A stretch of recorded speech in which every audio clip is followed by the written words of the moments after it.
Hello दोस्तों, good afternoon, सत श्री अकाल, आदाब। आज हम आपके लिए पॉलिटिकल साइंस लेकर चल रहे हैं। पॉलिटिकल साइंस, राजनीतिक विज्ञान। राजनीतिक विज्ञान का जो आपका अध्याय फर्स्ट है, अध्याय फर्स्ट जिसका नाम है शीत युद्ध का दौर। आपका जो अध्याय फर्स्ट है जिसका अर्थ नाम है शीत युद्ध का दौर, बहुत ही ज्यादा इंपॉर्टेंट चैप्टर है आपके एग्जाम के लिए। कम से कम इस चैप्टर से आपको 6 से 7 क्वेश्चन आपके एग्जाम में देखने को मिल जाएंगे। शीत युद्ध का दौर, शीत युद्ध का दौर, ये होता क्या है? शीत युद्ध, शीत युद्ध किसको कहा गया? ये कैसी परिघटना थी जिसका नाम शीत युद्ध पड़ा? शीत युद्ध था क्या? ये कैसा युद्ध लड़ा गया? इसमें क्या रक्त रंजित हुआ? क्या परमाणु बमों को फोड़ा गया? क्या देशों को जापान जैसी विभीषिका झेलनी पड़ी?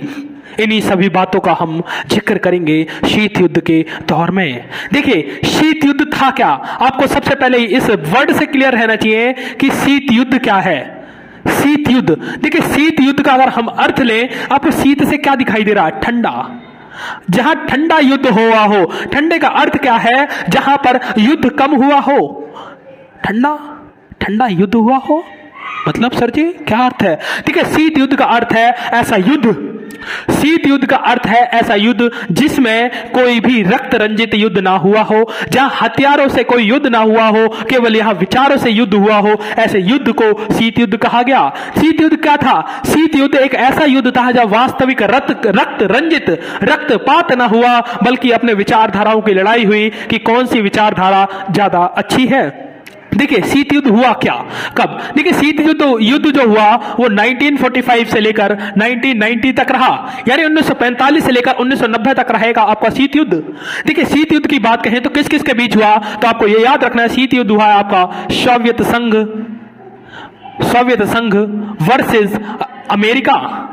देखिए आज सोवियत संघ को रूस कहा जाता है, आज सोवियत संघ को रूस कहा जाता है, वहीं आज अमेरिका को यूएसए कहा जाता है। तो यानी ये प्राचीन में अमेरिका और सोवियत संघ के बीच हुआ है शीत युद्ध। तो शीत युद्ध था वो सोवियत संघ और अमेरिका के बीच में चला एक बहुत ही बड़ी घटना। आपको यहां से ये इस बात का क्लियर हो गया होगा कि शीत युद्ध जो चला है वो 1945 से लेकर 1990 तक चला है। ठीक है, शीत युद्ध अमेरिका और आपको पता लग गया सोवियत संघ के बीच चला। ये क्यों चला अमेरिका और सोवियत संघ के बीच? देखिए चलने का कारण यह है, जो सोवियत संघ था इसकी एक विचारधारा थी जिसको कहा जाता है समाजवादी विचारधारा।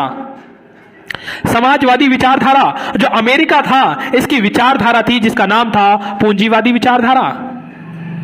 यानी जो शीत युद्ध चला वो दो विचारधाराओं को लिया गया युद्ध था, जो समाजवादी विचारधारा और पूंजीवादी विचारधारा के बीच हुआ। यह समाजवादी विचारधारा है क्या सर जी?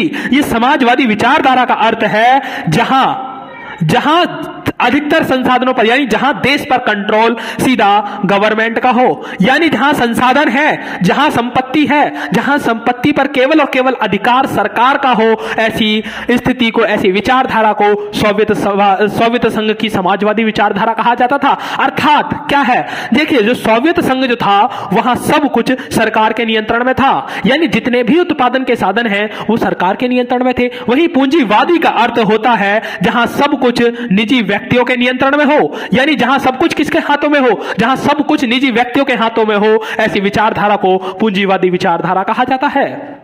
देखिए शीत युद्ध 1945 से लेकर 1990 तक लड़ा गया एक युद्ध था। ये कोई वास्तविक रक्त रंजित युद्ध ना होकर यहां एक वाक युद्ध हुआ, अपनी विचारधाराओं को बेहतर बनाने का युद्ध था, उसे ही शीत युद्ध कहा गया। पूछता है शीत युद्ध किस किस के बीच चला, तो आपको याद रखना है शीत युद्ध सोवियत संघ और अमेरिका के बीच चला। यह कब से कब तक चला है? 1945 से लेकर 1990 तक चला है आपका शीत युद्ध। शीत युद्ध किन दो विचारधाराओं के बीच था? तो आपको याद रखना है ये समाजवादी विचारधारा और पूंजीवादी विचारधारा के बीच था। कहता समाजवादी विचारधारा का अर्थ क्या है? समाजवादी विचारधारा का अर्थ है जहां संसाधनों पर नियंत्रण सरकार का हो। पूंजीवादी विचारधारा का अर्थ क्या है? जहां संसाधनों पर नियंत्रण निजी व्यक्तियों का हो, ऐसी विचारधारा को पूंजीवादी विचारधारा कहा जाता है। आई होप यू क्लियर कि आपको समाजवादी और पूंजीवादी के बीच का फर्क पता चल गया होगा। इन दोनों में क्या डिफरेंस है, इस बात से आप क्लियर हो चुके होंगे कि समाजवादी और पूंजीवादी में क्या फर्क है। देखिए, अब आपको ये चीज क्लियर हुई। अब शीत युद्ध फिर से सुनिए, शीत युद्ध क्या था एक बार। अब आप अपने अनुसार बहुत अच्छी डेफिनेशन बना सकते हैं। देखिए, शीत युद्ध क्या है? शीत युद्ध सोवियत संघ और अमेरिका के बीच समाजवादी और पूंजीवादी विचारधाराओं का एक युद्ध था। यहां वास्तव में कोई भी अस्त्र शस्त्र से युद्ध न लड़कर बल्कि अपनी अपनी विचारधाराओं से लड़ा गया एक युद्ध था, जिसका नाम शीत युद्ध पड़ा। ये 1945 से लेकर 1990 के बीच रहा है। आपको ये चीज क्लियर हो गई होगी। आपको इस चीज को समझना क्या होगा, तो आप इस चीज को नोट डाउन कर लीजिए फटाफट फटाफट फटाफट। जितनी जल्दी आप करोगे उतनी जल्दी आप अपने एग्जाम की तरफ पहुंचोगे, और जितनी जल्दी एग्जाम की तरफ पहुंचोगे मैं उतनी जल्दी इसको मिटा जाऊंगा, और जितनी जल्दी मिटा जाऊंगा वीडियो रोको और लिख लो। हा हा। हमने तुमको देखा तो शीत युद्ध को देखा, हमने देख लिया शीत युद्ध क्या है, आपको समझ आ गया होगा। आगे हम चलते हैं, इस शीत युद्ध का विश्व पर परिणाम क्या पड़ा। ये शीत युद्ध जो विचारों का युद्ध चल रहा था, इस शीत युद्ध का परिणाम क्या हुआ। देखिए, शीत युद्ध का परिणाम क्या हुआ। पहला परिणाम आप देखिए, हथियारों की होड़ चालू हो गई। यानी शीत युद्ध के दौरान हथियारों की होड़ चालू हो गई। दोनों महाशक्तियां एक दूसरे से अधिक हथियार रखना चाहती थी, इसलिए शीत युद्ध के दौरान चालू हुई आपकी हथियारों की होड़। आपकी हथियारों की होड़ शीत युद्ध का एक परिणाम रहा। दूसरा क्या रहा, शीत युद्ध के दौरान ही आपका जो विश्व था वो दो खेमों में बट गया। विश्व का दो खेमों में बटना। देखिए, एक खेमा था, आपको पता है, एक खेमा रहेगा सोवियत संघ का, एक सोवियत संघ का खेमा है, तो एक वही यूएसए का खेमा है। सोवियत संघ के खेमे को कहा जाता था समाजवादी गुट, यानी सोवियत संघ के खेमे को कहा जा रहा समाजवादी गुट, और वहीं अमेरिका के गुट को कहा जाता था पूंजीवादी गुट। ठीक है, आपको ये याद रखना है। और जो समाजवादी गुट था, इसे कहा जाता था पूर्वी गठबंधन, और इसी पूंजीवादी गुट को कहा जाता था पश्चिमी गठबंधन। देखो, यहां से आपको दो चीजें क्लियर हुई कि शीत युद्ध का परिणाम क्या पड़ा। सबसे पहले हथियारों की होड़ शुरुआत हो गई। लोग, जो दोनों देश थे, अपने अधिकतर हथियार रखना चाहते थे, वो एक दूसरे से ज्यादा हथियार पाना चाहते थे ताकि एक दूसरे से शक्तिशाली हो सके। इसी के क्रम में दो हथियारों की होड़ चालू हो गई। वैसा ही हुआ विश्व का दो खेमों में बंटना, यानी विश्व जो था वो सोवियत संघ और यूएसए के दोनों देशों के गुटों में शामिल होने लग गया। जिसको पूंजीवादी विचारधारा से प्यार था, जिसे पूंजीवादी देश अच्छे लग रहे थे, वो पूंजीवादी गुटों में शामिल होने लग गया, अमेरिका के गुट में शामिल होने लग गया। जिसे समाजवादी सरकार पसंद आ रही थी, जहां सब कुछ समान नजर आ रहा था, वहां वो पूर्वी गठबंधन में शामिल होने लग गया। आपसे पूछता, पूर्वी गठबंधन किन के देशों को कहा जाता है, तो सोवियत संघ के समाजवादी गुट को पूर्वी गठबंधन कहा जाता है। पश्चिमी गठबंधन किसे कहा जाता है, सब पूंजीवादी अमेरिका के गुट को पश्चिमी गठबंधन कहा जाता है। यह आपको दो चीज पता लगी कि शीत युद्ध का परिणाम क्या रहा। पहला तो हथियारों की होड़ शुरू हो गई, दूसरा क्या, विश्व दो खेमों में बट गया। अगर हम तीसरे की बात करें कि तीसरा परिणाम क्या रहा, तीसरा परिणाम रहा तनावपूर्ण वातावरण। तनावपूर्ण वातावरण, यानी शीत युद्ध के ही समय तो हुआ तनावपूर्ण वातावरण। तनावपूर्ण वातावरण का अर्थ क्या है कि दोनों महाशक्तियां हथियार एक दूसरे से अधिक बनाने का प्रयास कर रही थी, एक दूसरे से अधिक हथियार प्रयोग करने का प्रयोग कर रही थी, और एक दूसरे अधिक हथियार खरीदने का, बनाने का, उन्हें विस्फोट करने का प्रयास कर रही थी। ऐसे में लगता था कभी कभी तो कि दोनों महाशक्तियों के बीच कहीं ऐसी ही घटना में युद्ध ना हो जाए, और जब युद्ध होगा तो बहुत बड़ा परमाणु युद्ध होगा, और जो परमाणु युद्ध होगा तो इससे संसार का पूरा सर्वनाश हो जाएगा। इसलिए जो वातावरण था वो तनावपूर्ण बना रहता था, हमेशा युद्ध की आशंका रहती थी। ये सारे कारण रहते थे शीत युद्ध के परिणाम में। आपको ये चीज क्लियर हुई होगी। देखो, यहीं से एक मोस्ट इंपोर्टेंट चीज का उदय हुआ जिसका नाम है गुटनिरपेक्षता। इसी समय शीत युद्ध का ही तो परिणाम रहा गुटनिरपेक्षता। गुटनिरपेक्षता या कहते हैं हम इसे गुटनिरपेक्ष आंदोलन। गुटनिरपेक्ष आंदोलन, इसको ही कहा जाता है नॉन अलाइन मूवमेंट। इसको कहा जाता है नेम। आपसे पेपर में इसकी नेम की बहुत ज्यादा फुल फॉर्म पूछी जाती है कि NAM क्या विस्तारित कीजिए, इसकी फुल फॉर्म बताइए। तो नॉन अलाइनमेंट मूवमेंट यानी गुट निरपेक्ष आंदोलन नेम की फुल फॉर्म है। देखिए आपसे पूछता है कि शीत युद्ध का परिणाम क्या रहा, हथियारों की ओर शुरुआत हो गई। दूसरा क्या है, विश्व का 2 खेमों में बट गया।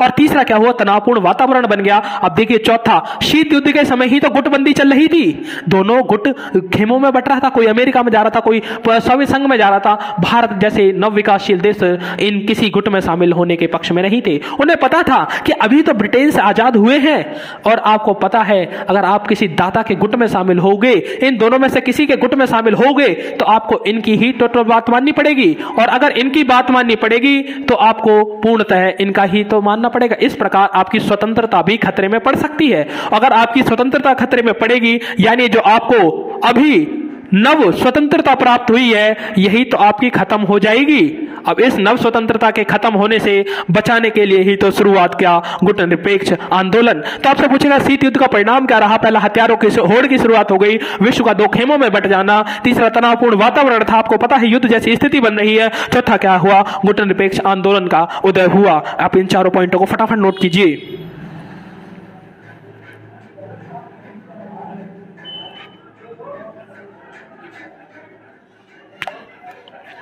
आई होप वीडियो रोकिए आप और लिखिए। देखो इतना समय नहीं है कि मैं आपको लिखने का टाइम दूं, ना ही इतना समय आपके पास है। आपके एग्जाम बहुत ज़्यादा नज़दीक है अब, और आपको अगर 40 में से 40 लाने हैं तो बहुत ज़्यादा मेहनत करनी होगी। आपके पास मात्र आज 23 तारीख है, यहां से 7 दिन और 30, मात्र आपके पास 37 दिन है, और 37 दिन में लगभग आपको ये पूरा सिलेबस चाटना है।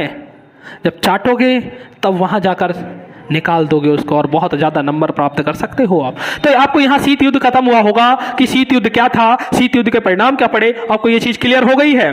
अब हम चलते हैं शीत युद्ध के परिणामों में से तनावपूर्ण वातावरण में से एक बहुत ज्यादा इंपॉर्टेंट पॉइंट है, जिसका नाम है क्यूबा का मिसाइल संकट। क्यूबा का मिसाइल संकट, ये बहुत ज्यादा पेपर में पूछे जाने वाला टॉपिक है, और आपके पेपर में लगभग यहां से 2 क्वेश्चन तो अवश्य आएंगे क्यूबा का मिसाइल संकट से। देखिए आपसे पूछता है क्यूबा का मिसाइल संकट है क्या, व्हाट इज द क्यूबा का मिसाइल संकट। देखिए क्यूबा का मिसाइल संकट क्या है आप समझिए। जो क्यूबा है उसकी स्थिति को पहले देखिए। ये मान के चलिए अमेरिका है, यहां पर ये सोवियत संघ है, और जो क्यूबा है वो यहां पर है, यानी ये यूएसए है, तो ये आपका यूएसएसआर है। देखो उस समय सोवियत संघ को कहा जाता था यूएसएसआर। अब इसका मैं विस्तारित रूप भी बताऊंगा आपको। और ये है आपका K4 क्यूबा। देखिए क्यूबा की स्थिति क्या है। क्यूबा जो है वो अमेरिका के तट से लगा एक छोटा सा द्वीपीय देश है, द्वीपीय, चारों तरफ से इसके पानी भरा पड़ा है, यानी क्यूबा अमेरिका के तट से लगा एक छोटा सा द्वीपीय देश है, और इसके संबंध जो है वो बड़े बड़े लोगों के साथ है। इसका उठना बैठना जो था बड़े बड़े लोगों के साथ था, यानी इसने यूएसओ के साथ बैठक नहीं बनाई, इसने बैठक बनाई यूएसएसआर के साथ। यानी देखिए क्यूबा जो है अमेरिका के तट से लगा एक छोटा सा द्वीपीय देश है, इसका जो संबंध था, इसके जो रिश्ते अच्छे बने हुए थे वो यूएसएसआर के साथ, सोवियत संघ के साथ थे। इसका जो जुड़ाव था वो सोवियत संघ के साथ था। अब देखिए यहां आपको तीनों नेताओं के नाम याद रखने हैं। इस समय यूएसए का नेता कौन था, इस समय क्यूबा का नेता कौन था, इस समय यूएसएसआर का नेता कौन है। तो आपको याद रखना जो यूएसए है, यूएसए का जो इस समय नेता है उसका नाम है जॉन एफ कैनेडी। इस समय यूएसए का नेता है जॉन एफ कैनेडी, और वहीं क्यूबा का नेता है इस समय फिडेल कास्त्रो। आपको याद रखना है इस समय यूएसएसआर का जो नेता है उसका नाम है निकिता क्रुश्चेव। इस समय यूएसएसआर का जो नेता है उसका नाम है निकिता क्रुश्चेव। अब देखिए जो अब आपको यहां से दोबारा कहानी समझनी है। क्यूबा क्या है, देखो क्यूबा अमेरिका के तट से लगा एक छोटा सा द्वीपीय देश है, जिसका जुड़ाव सोवियत संघ के साथ था। अब इसका जब जुड़ाव सोवियत संघ के साथ है तो इसको हमेशा खतरा यह सताता रहता था कि कहीं यूएसए फिडेल कास्त्रो की सरकार पर फट्टे न बरसा दे, अर्थात यूएसए फिडेल कास्त्रो की क्यूबा की सरकार को का तख्ता पलट ना कर दे, उस पर आक्रमण कर उस पर अधिकार न जमा ले। ये इस बात का खतरा जो सताता रहता था वो सदैव यूएसएसआर के निकिता क्रुश्चेव को सता रहा था। तो इसी बात को सोचते हुए उन्होंने एक काम करा, क्या करा उन्होंने 1962 में क्यूबा को सैनिक अड्डे में परिवर्तित करने का निर्णय लिया। क्यूबा को सैनिक अड्डे में परिवर्तित करने का निर्णय लिया और 1962 में क्यूबा में मिसाइलें तैनात करवा दी। क्यूबा में मिसाइलें तैनात करवा दी। अब जब क्यूबा में मिसाइलें तैनात करवा दी तो अब अमेरिका के अधिक ठिकानों पर हमला कर सकता था यूएसएसआर। यानी यूएसएसआर ने 1962 में क्यूबा में मिसाइलें संकट तैनात करवा दी। अब मिसाइलें तैनात होने के कारण आज अमेरिका जो था वो सोवियत संघ के बहुत ज्यादा टक्कर पे आ गया था, बहुत ज्यादा निशाने पर आ गया था। अगर आज सोवियत संघ से अमेरिका फालतू बोलता तो आज वो मिसाइलें दाग देता और मिसाइलें दागने के पश्चात अमेरिका के बहुत ज्यादा नुकसान होता। अब इस बात की जब इसने मिसाइलें लगा दी 1962 में, इस बात की खबर लगती है जॉन एफ कैनेडी को 3 हफ्ते बाद, 21 दिन बाद, 21 डेज आफ्टर, 21 दिन बाद इस बात की पता लगती है कि यूएसएसआर के निकिता क्रुश्चेव के द्वारा क्यूबा में मिसाइलों को तैनात करवा दिया गया है। अब जॉन एफ कैनेडी कुछ भी ऐसा करने से कतरा रहे थे, बच रहे थे कि कहीं इन दोनों के बीच विश्व युद्ध ना आरंभ हो जाए। उन्हें पता था, लेकिन ये जॉन एफ कैनेडी इस बात को समझ रहे थे कि अगर आज युद्ध होता है तो यूएसएसआर आज हमारे अधिक ठिकानों पर हमला कर सकता है, हमें ज्यादा नुकसान पहुंचा सकता है। इस बात को लेकर जो यूएसएसआर के नेता थे निकिता क्रुश्चेव को जॉन एफ कैनेडी ने एक पत्र लिखा, बातचीत करने की कोशिश की। उन्होंने कहा कि यूएसएसआर को अपनी मिसाइलों को पीछे हटा लेना चाहिए, परंतु निकिता क्रुश्चेव ने ऐसा करने से इनकार कर दिया। अब जब इनकार कर दिया तो जॉन एफ कैनेडी भी इस बात की चिंता सता रही थी कि उनकी जो अब आप देखिए घर के बाहर बैठे हुए थे लोग, अब घर वालों को चिंता नहीं होगी कि अगर ये घर में घुस गए तो हमारी घर को नुकसान पहुंचा सकते हैं। इसी बात का तो चिंता सता रही थी जॉन एफ कैनेडी को। जॉन एफ कैनेडी की जो सेना थी, जनता थी, वो आतंकित थी, वो डरी हुई थी कि कहीं यूएसएसआर उन पर मिसाइलें न दाग दे। इस समय यूएसए में, अमेरिका में तनाव का माहौल था। ऐसा लग रहा था कि यूएसएसआर ने उस पर कब्जा सा कर लिया है। ये बात जब निकिता जो जॉन एफ कैनेडी थे उनको बिल्कुल रास नहीं आ रही थी और उन्होंने तुरंत आदेश दिया अपनी सेना को और कहा कि अपनी जंगी बेड़ों को आगे भेजो, अपनी सेना को आगे भेजो और कहो या तो निकिता क्रुश्चेव अपनी मिसाइलें हटवा ले, वरना अब केवल एक ही रास्ता रह गया है और वह है युद्ध का। जॉन एफ कैनेडी ने जब अपनी सेना को, जंगी बेड़ों को आगे भेजा, उधर से यूएसएसआर की जंगी बेड़े सेना आगे सामने आ गई और ऐसा लगा, मान के चलिए ये यूएसए की है तो यूएसएसआर की सेना ये एक दूसरे के सामने आ गई और ऐसा लगा कि अब विश्व युद्ध होकर ही बचेगा। कोई भी पॉसिबिलिटी नहीं है कि अब विश्व युद्ध बच जाए, परंतु दोनों ही नेताओं ने बड़ी समझदारी से काम लिया और ये विश्व युद्ध बच गया और इसमें दुनिया ने चैन की सांस ली। वरना ऐसा लगा कि ये युद्ध होकर ही रहेगा, टालना असंभव है। इसे ही कहा जाता है शीत युद्ध में क्यूबा का मिसाइल संकट। क्यूबा के मिसाइल संकट से फेमस है ये। देखिए, आपसे पूछता है कि क्यूबा का मिसाइल संकट था क्या। आपको याद रखना है क्यूबा का मिसाइल एक मिनट, जस्ट वेट।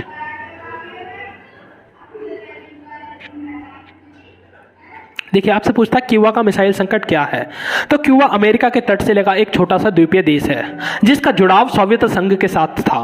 सोवियत संघ के जो नेता थे Nikita Khrushchev, just wait, Soviet संघ के जो नेता थे निकिता क्रुश्चेव, उन्हें इस बात की चिंता सता रही थी कि कहीं जो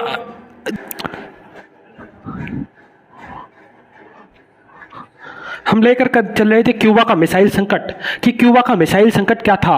तो मैंने बताया क्यूबा जो था वो अमेरिका के तट से लगा एक छोटा सा द्वीपीय देश था जिसका जुड़ाव सोवियत संघ के साथ था। सोवियत संघ का जो नेता था उसका नाम था निकिता क्रुश्चेव। निकिता क्रुश्चेव को यह चिंता सता रही थी कि कहीं यूएसए के नेता जॉन एफ कैनेडी उसके फिदेल कास्त्रो के शासन को तख्ता पलट ना कर दें, इस बात की चिंता सता रही थी। तो उन्होंने 1962 में क्यूबा को सैनिक अड्डा बनाने का निर्णय लिया, क्यूबा को सैनिक अड्डे में परिवर्तित करने का निर्णय लिया और उन्होंने 1962 में क्यूबा को सैनिक अड्डे में परिवर्तित कर दिया।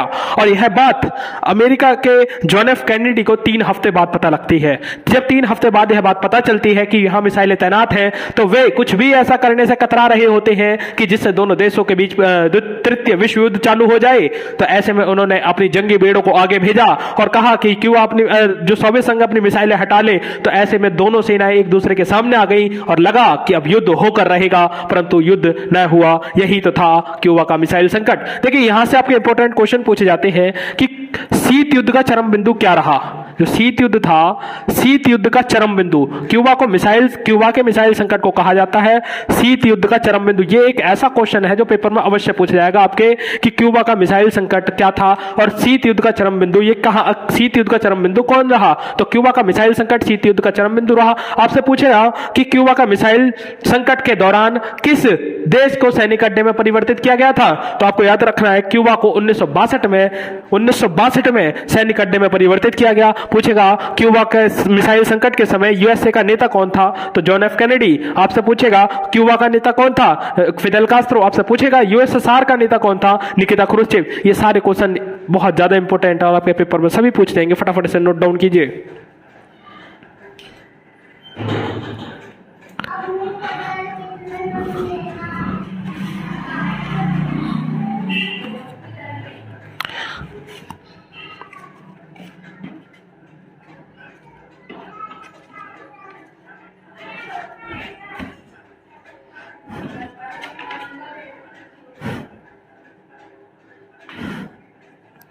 आई थिंक आपने नोट डाउन कर लिया होगा, ऐसे मिटा देता हूं।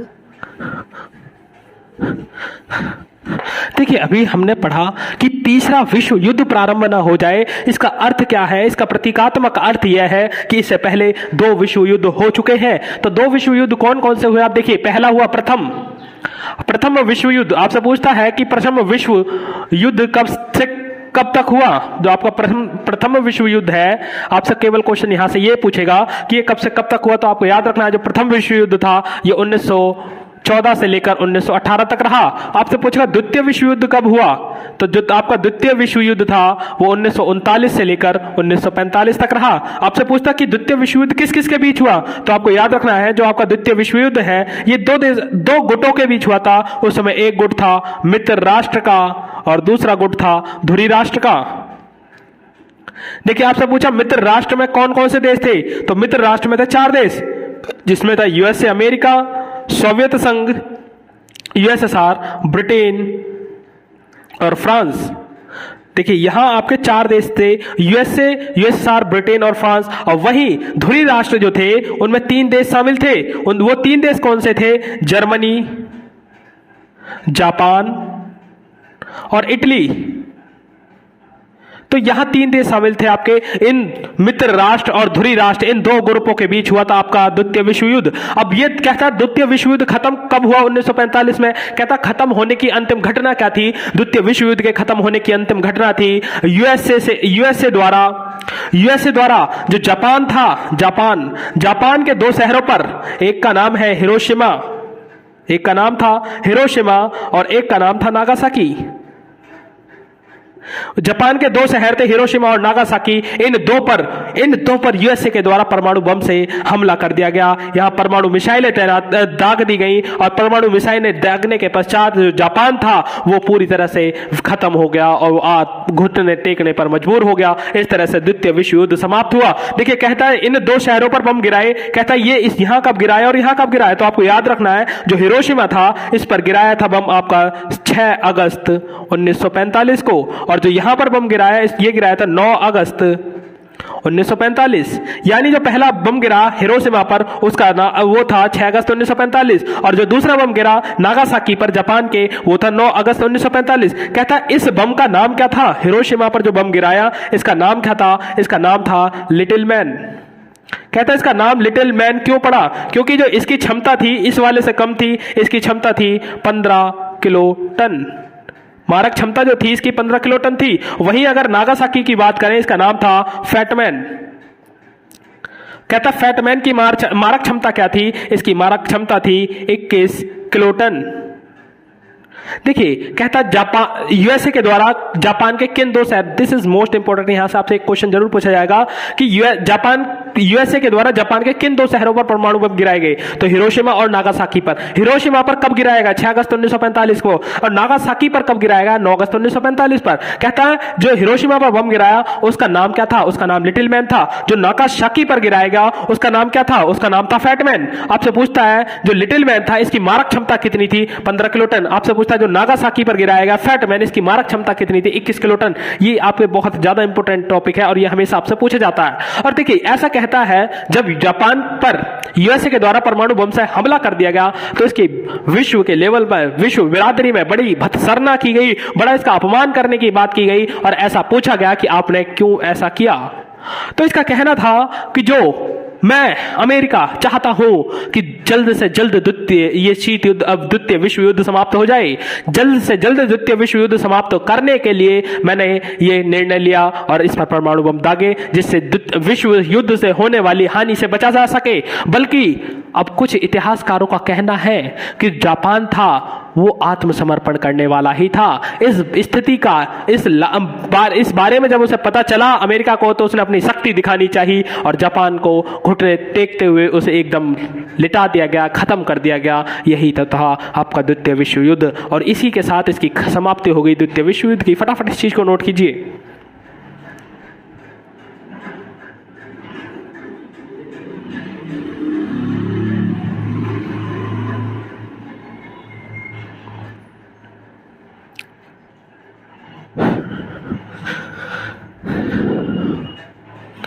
ठीक है, आई होप ये आपका क्लियर हो गया होगा।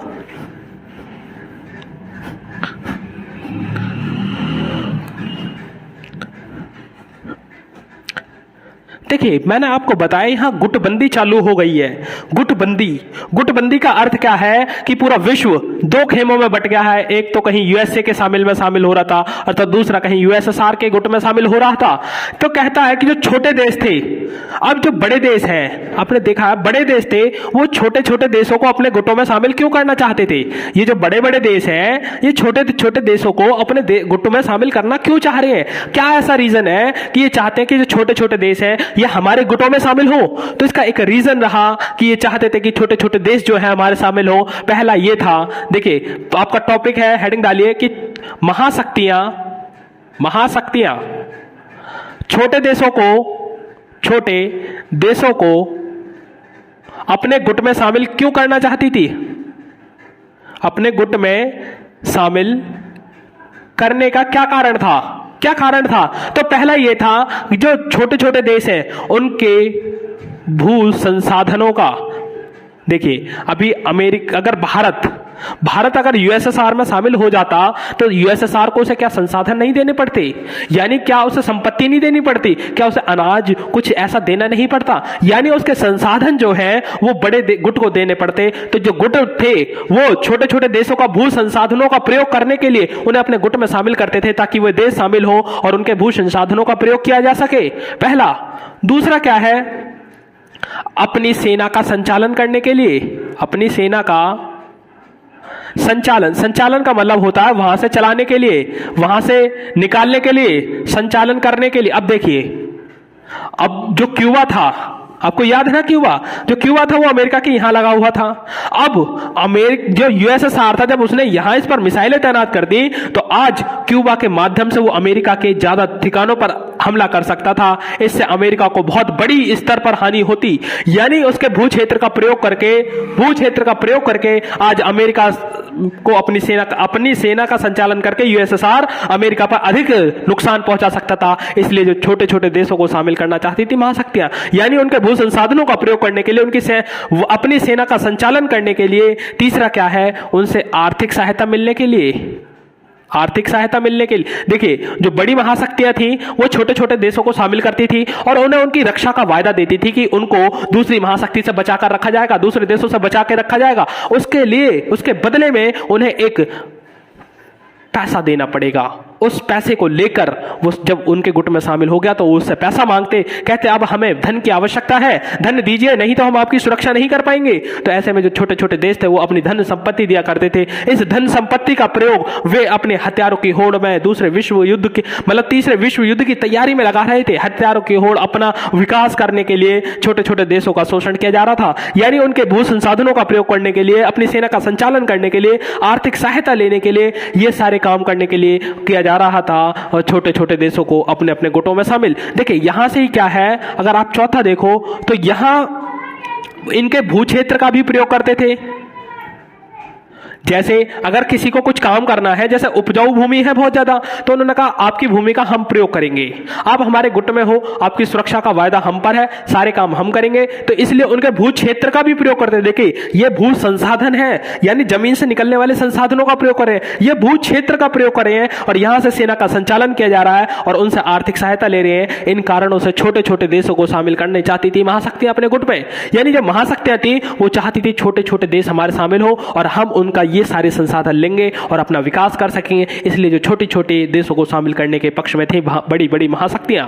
देखिए होता क्या, बड़ी महाशक्ति चाहती तो उस पर आक्रमण करके भी उस पर ले सकती थी, परंतु आक्रमण करके उस पर अधिकार करने का मतलब यह था कि उसकी पूरी जिम्मेवारी उसे मिलती, उसके संसाधनों को वहां का विकास भी करना पड़ता। परंतु जब उनसे चुपचाप ले रहे हैं तो इसमें कोई उत्तरदायित्व नहीं बनता हमारा। आप ऐसे मान के चलिए, जैसे आपने पड़ोसी का घर था, आपके पड़ोसी के घर पर आपने कब्जा कर लिया, पड़ोसी के घर पर आपने कब्जा कर लिया, अब घर की जो डेकोरेशन करवानी पड़ेगी वो भी तो आपकी जिम्मेवारी है।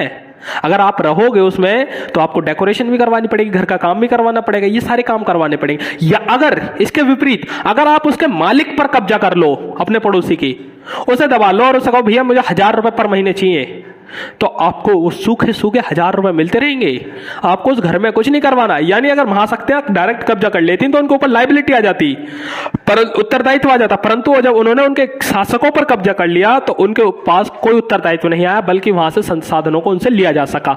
तो बड़ी बड़ी महाशक्तियां इन कारणों से छोटे छोटे देशों को अपने गुट में शामिल करती थी। ये सारे कारण फटाफट नोट डाउन कीजिए प्लीज फास्ट।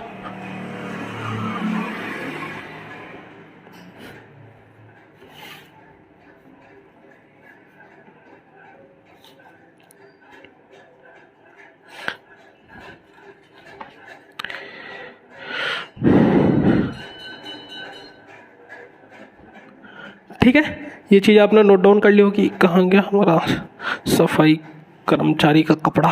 ठीक,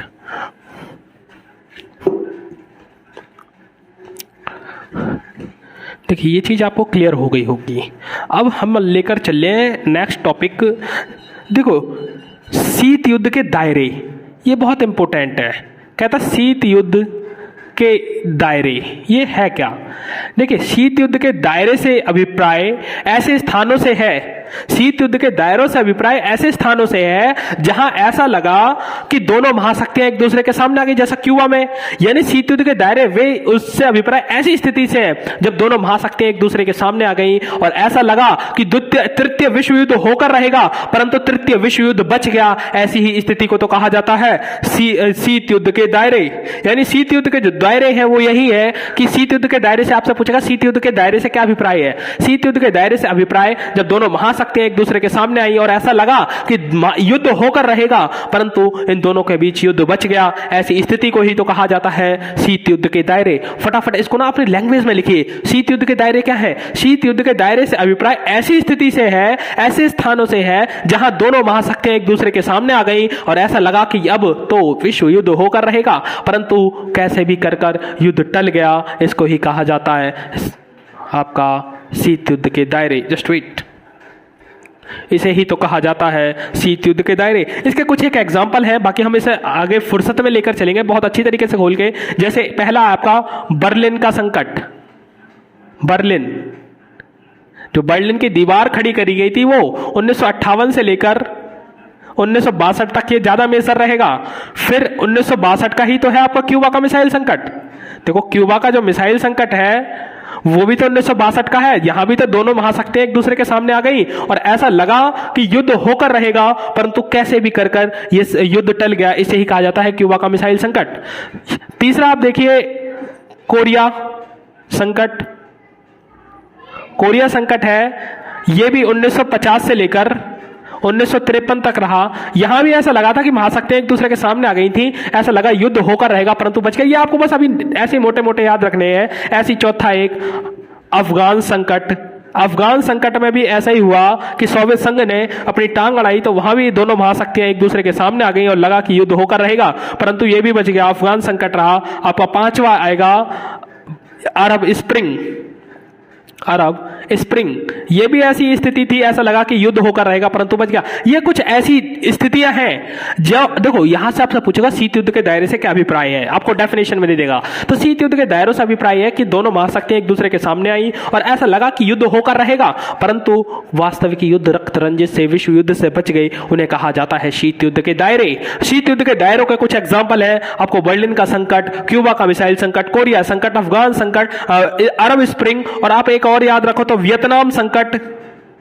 ये सारी वे स्थितियां थी कि ऐसा लगा दोनों महाशक्तियां एक दूसरे के सामने आ गई कि युद्ध होकर रहेगा, परंतु युद्ध कैसे भी टल गया। इसे ही कहा जाता है शीत युद्ध के दायरे। फटाफट इस चीज को नोट कीजिए।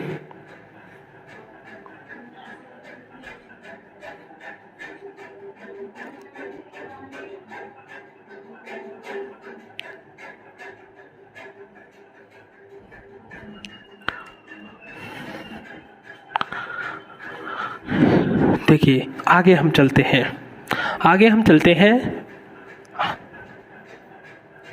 आगे एक स्थिति को पढ़ते हैं जिसका नाम है अपरोध। अपरोध कहते हैं इसे ही कहते हैं संतुलन, इसे ही कहते हैं शक्ति संतुलन। ये स्थिति क्या है? देखो अपरोध क्या है? अपरोध एक ऐसी स्थिति है, आप मान के चलिए जैसे आप जितने शक्तिशाली हो उतना ही शक्तिशाली आपका पड़ोसी हो, जितने शक्तिशाली आप हो उतना ही शक्तिशाली आपका पड़ोसी हो, और दोनों में अगर बहस हो रही हो तो दोनों क्या एक दूसरे के चाटा मार सकते हो? जस्ट थिंक, सोचो, अगर आपका पड़ोसी है, आप भी उतने ताकतवर हो, वो भी उतना ताकतवर, ऐसे में आप एक दूसरे पर हाथ नहीं उठा सकते। आपको ऐसा लगेगा अगर मैंने हाथ उठाया तो भैया बहुत मार लगेगी मेरे में, बहुत फट्टे बजेंगे। उसे भी पता है कि अगर मैंने मारा तो मेरे में भी बहुत मार लगेगी। तो ऐसी स्थिति में दोनों में से कोई भी युद्ध का खतरा, दोनों लड़ाई में से कोई भी खतरा मोल लेना नहीं चाहेगा, बल्कि साथ साथ रहेंगे कि उन्हें पता है कि हम दोनों ही बराबर के हैं। यही स्थिति तो अपरोध है संतुलन की। यानी जब दोनों महाशक्तियां एक दूसरे के बराबर हो, दो देश एक दूसरे के बराबर शक्तिशाली हो, तो दोनों में से एक भी युद्ध का खतरा मोल लेना नहीं चाहता, क्योंकि पता है कि अगर मैंने युद्ध किया, मैंने आक्रमण किया, तो मेरे सामने वाली कंट्री भी उतना जबरदस्त है, उतनी शक्तिशाली है कि वो भी मुझे बहुत बड़ा नुकसान पहुंचा सकती है, और इतना बड़ा नुकसान होगा कि हम दोनों में यह कहना भी निश्चित नहीं हो पाएगा कि दोनों में से विजयी कौन हुआ। यानी अपरोध क्या है? एक ऐसी स्थिति है जिसमें दोनों महाशक्तियां एक दूसरे के बराबर शक्तिशाली होती हैं। दोनों में से कोई भी युद्ध का खतरा मोल लेना नहीं चाहता, क्योंकि दोनों को पता है कि अगर युद्ध हुआ तो बड़ा भयानक होगा और दोनों में से किसी की भी विजय नहीं होगी। ऐसी स्थिति को ही तो कहा जाता है अपरोध। अपरोध क्या है? शक्ति संतुलन है। यानी जब दोनों के बराबर पास शक्तियां हो तो ऐसे में कोई भी युद्ध का खतरा मोल लेना नहीं चाहेगा, और यही स्थिति अपरोध कहलाती है। कहता है ये बना कब रहा? तो आपको पता है यूएसएसआर और यूएसए, ये दोनों ही एक दूसरे की टक्कर में रहे। दोनों ही लगा कि एक दूसरे से शक्तिशाली होना चाहते हैं, परंतु दोनों में से किसी के द्वारा आक्रमण नहीं किया गया, क्योंकि उन्हें पता था कि अगर आक्रमण होगा तो दोनों का बहुत बड़े लेवल पर बहुत बड़ा विनाश होगा, और ऐसे में विजेता घोषित करना भी बड़ा कठिन हो जाएगा कि विजय कौन रहा। तो ऐसी ही स्थिति को कहा जाता है अपरोध। आपको ये चीज बात समझ में आ गई होगी। आप एक नंबर की डेफिनेशन अपने अकॉर्डिंग लिख लीजिए।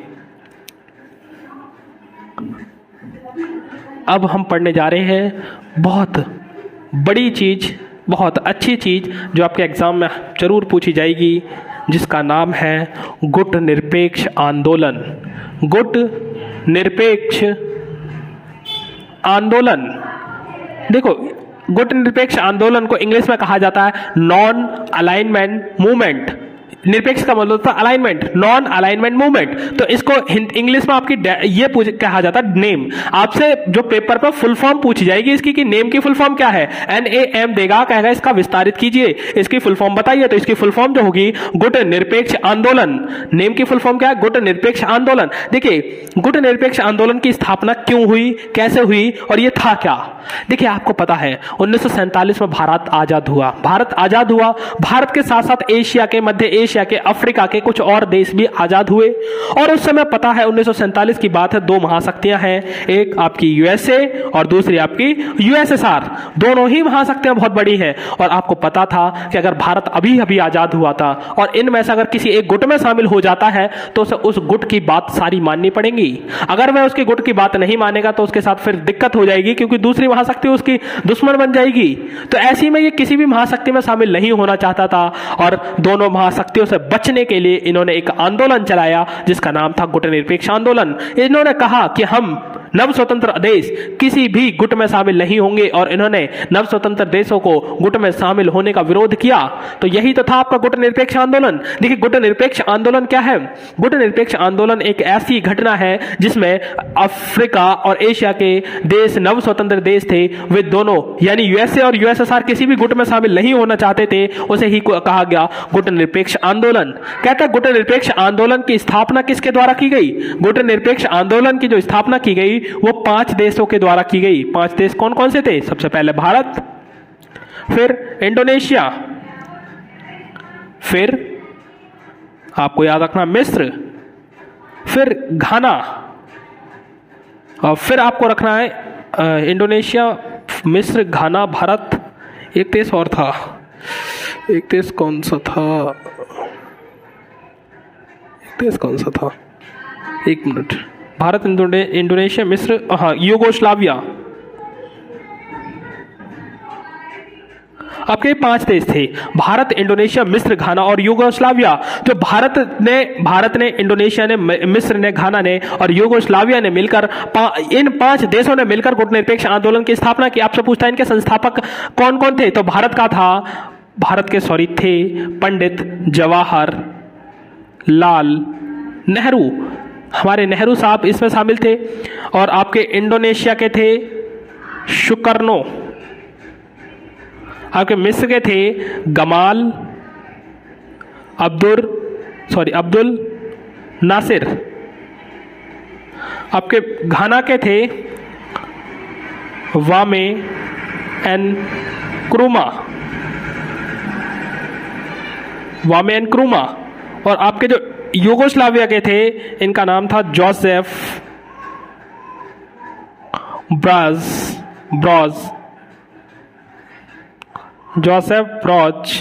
टीटो।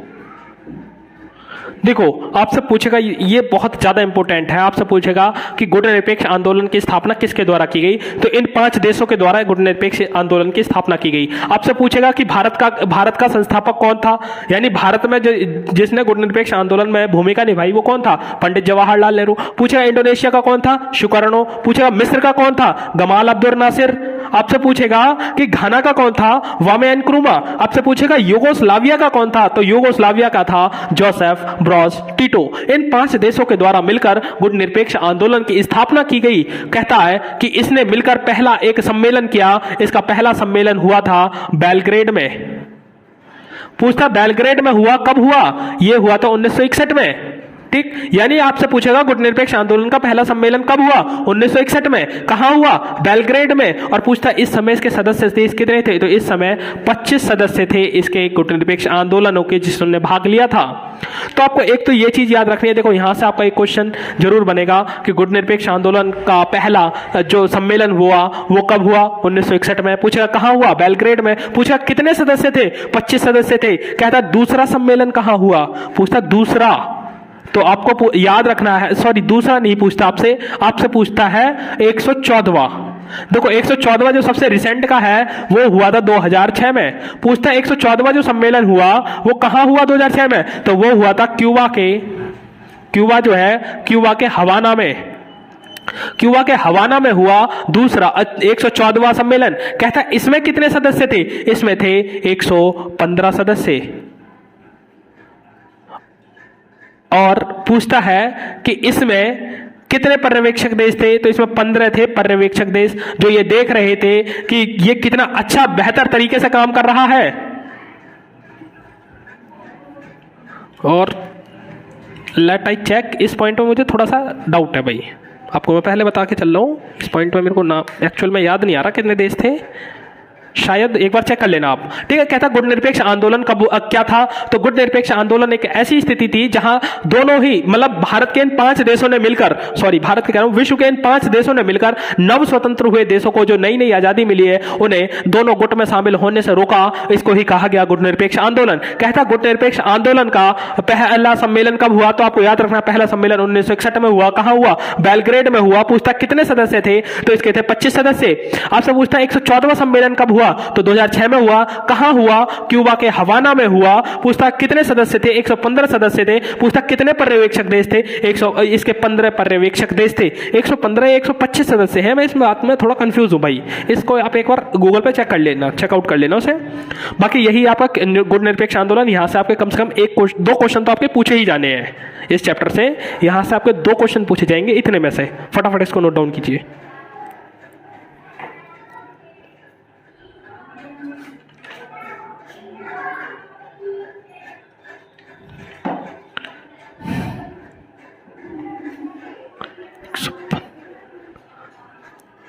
एक 115 या हाँ 116 है भाई, मैंने चेक कर लिया।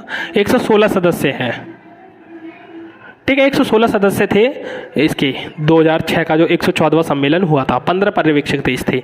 फटाफट इस बात को नोट कर लीजिए भाई, भाइयों और बहनों, फटाफट नोट कीजिए आप ताकि हम आगे चल सकें।